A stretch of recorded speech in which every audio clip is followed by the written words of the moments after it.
रामू बहुत ही सीधा साधा और मेहनती इंसान था। दिन भर मेहनत करता, पर कमाई इतनी कम होती कि घर का खर्च चलाना मुश्किल था। उसकी पत्नी गीता पढ़ी लिखी नहीं थी, पर समझदार बहुत थी और छठ पूजा करीब था। रामू परेशान था, पैसे नहीं थे, घर में राशन भी सीमित था और छठ के प्रसाद के लिए जरूरी सामान जुटाना बहुत मुश्किल लग रहा था। लेकिन गीता ने हार नहीं मानी। उसने कहा, अगर हम कुछ नहीं खरीद सकते तो कुछ बना तो सकते हैं।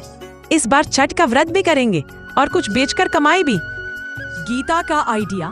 गीता ने रामू को कहा, तुम तंबू का सामान बनाओ और मैं सभी का घर साफ करूंगा, जिससे हम दोनों की कमाई हो पाए। रामू गीता के आइडिया से सहमत था, क्योंकि रामू को तंबू से बहुत चीज बनाने आता था।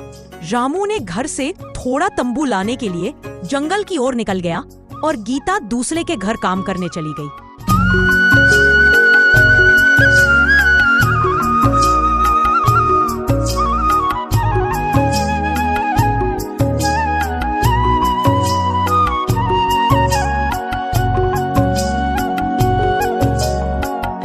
जंगल बहुत दूर था, फिर भी रामू जंगल की ओर जा रहा था।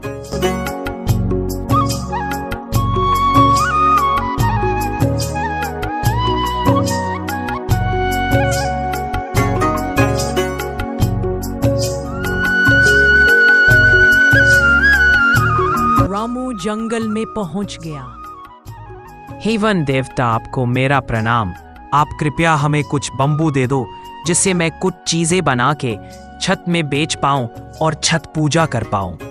वन देवता पर कट हुए और रामू को बाम्बू दे दिए। रामू उस जंगल में ही वन देवता से मिले बम्बू का सामान बनाने लगे।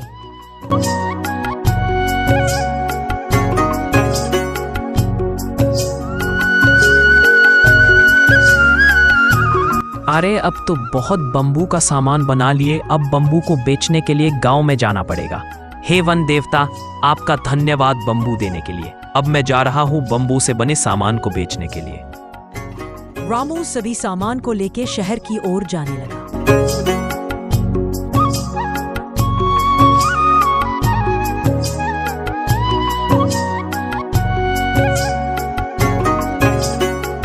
रामू सभी सामान को लेके शहर में पहुंच गया और ठेला को सईद में लगाकर खड़ा हो गया।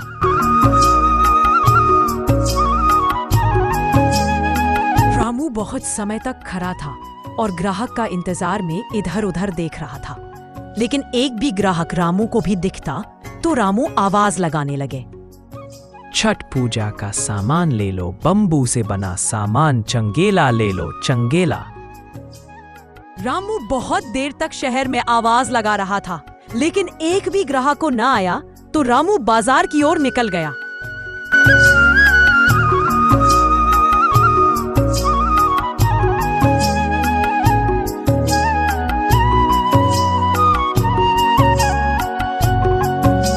रामू बाजार पहुंच गया और एक जगह पे अपना सामान थैला से उतार के बैठ गया और ग्राहक का इंतजार करने लगे। एक ग्राहक आया और कुछ नहीं लिया, लेकिन थोड़ा देर बाद ही मानो कि कोई जादू हो गया और रामू के पास बहुत ग्राहक आ गया और रामू सारा सामान बेच लिया। रामू सामान को बेचने के बाद ठेला लेके घर की तरफ निकल गए।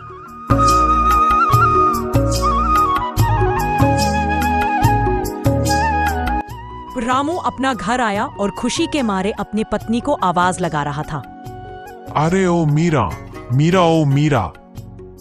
जी आप आ गए, इतना लेट कहाँ हो गया? रामू के पत्नी मीरा रामू से बहुत कुछ पूछने लगी और दोनों बात करने लगे। रामू सारा बात मीरा को बताने लगे कि कैसे उसको वन देवता मिले, कैसे वो शहर गया, कैसे वो सामान बेचा। दोनों एक दूसरे से बात करने लगे और दोनों बहुत रुपया काम करा और दोनों बहुत खुश था। कुछ देर बाद मीरा खाना बनाने लगी। रामू को बहुत तेज का भूख लगा था, इसलिए मीरा उसे चूड़ी पे से खाना दे दी और रामू बारे चाव से खा भी रहा था। उतने में ही मीरा ने सारा खाना बना लिया और मीरा भी रामू के साथ खाने लगी। दोनों ने बहुत ही दिन के बाद इतना स्वादिष्ट खाना खाया था। खाना खाने के बाद दोनों सो गए, क्योंकि कल उसे जल्दी उठना था और छठ का भी तो तैयारी करना था। शिख, जब औरत की समझदारी और मर्द की मेहनत मिल जाए तो गरीबी भी घुटने टेक देती है। छठ का पर्व सिर्फ पूजा नहीं, आत्मबल और आत्मनिर्भरता की पहचान भी बन सकता है। अगर आप लोगों को भी जानना है कि रामू और मीरा ने छठ कैसे किया, तो वीडियो को एक लाइक और चैनल को सब्सक्राइब करके पार्ट 2 कमेंट कर दो। धन्यवाद।